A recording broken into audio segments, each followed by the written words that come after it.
Un intervento che consente di proteggere i cuori fragili evitando la circolazione extracorporea o di bloccare il cuore per sostituire la valvola mitralica. La cardiochirurgia di Esugi si conferma struttura innovativa e all'avanguardia a livello nazionale e non solo. È un'innovazione assoluta, è un intervento eseguito in pochi centri selezionati in Italia e in centri all'avanguardia in tutto il mondo.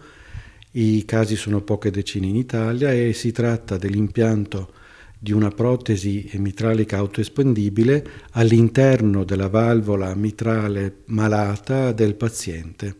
ed è un intervento che viene eseguito con tecnica microinvasiva, nel senso che l'accesso alla cavità toracica attraverso una piccola incisione e non serve l'ausilio della circolazione extracorporea, che è invece indispensabile negli interventi tradizionali, e soprattutto non è necessario fermare il cuore, perché non è un intervento di chirurgia cosiddetto cuore aperto, ma un intervento di chirurgia a cuore chiuso. È un'operazione che può essere fatta in pazienti estremamente selezionati, sia per quanto riguarda le caratteristiche cliniche che le caratteristiche anatomiche intrinseche,